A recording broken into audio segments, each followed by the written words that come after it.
سوال یہ کیا جاتا ہے کہ قرآن پاک کے نزول کا مقصد ہے قرآن پاک پر عمل کیا جائے۔ اب قرآن پاک میں ہم دیکھتے ہیں کہ متشابہات بھی موجود ہیں، یعنی وہ آیات کہ جن کے معنی اور مراد کو فقط اللہ تعالیٰ ہی جانتا ہے۔ تو پھر ان آیات کو قرآن پاک میں ذکر کرنے کا کیا مقصد جب ان کے معنی ہی نہیں بتانے؟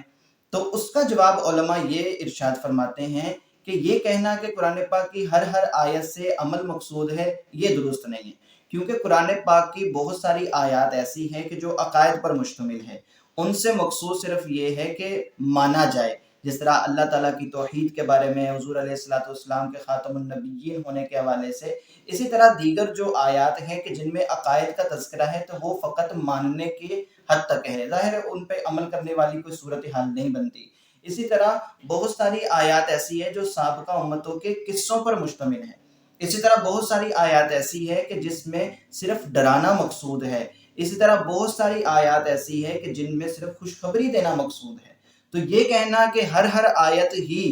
عمل کرنے کے لیے نازل ہوئی ہے تو ایسا نہیں ہے، بلکہ ہر آیت کا الگ سے ایک مقصد ہے جس مقصد کے لیے وہ نازل کی گئی ہے۔ اسی طرح جو متشابہات قرآن پاک میں ذکر کیے گئے، اس کے بھی مختلف مقاصد اور مختلف حکمتیں ہیں۔ اس میں ایک حکمت یہ ذکر کی جاتی ہے، مثال کے طور پر الف لام میم سے سورہ بقرہ سٹارٹ ہوتی ہے، تو یہ بتایا گیا ہے کہ اے لوگو،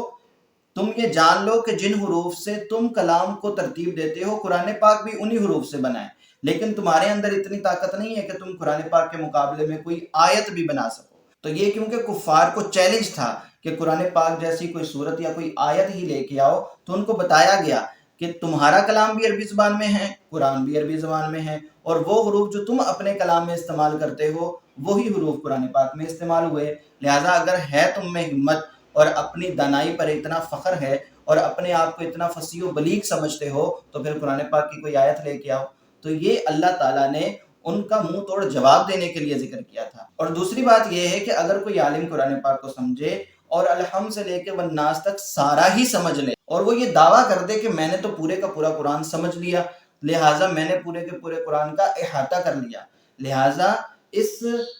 چیز سے اس کے تکبر کو توڑا گیا کہ ابھی بھی قرآن پاک میں حروف مقطعات اور متشابہات آیات موجود ہیں کہ جن کو بڑے سے بڑا عالم بھی سمجھنے سے قاصر ہے کہ ان سے کیا مراد ہے۔ تو لہٰذا ان مقاصد کے لیے متشابہات کو اور حروف مقطعات کو قرآن پاک میں ذکر کیا گیا۔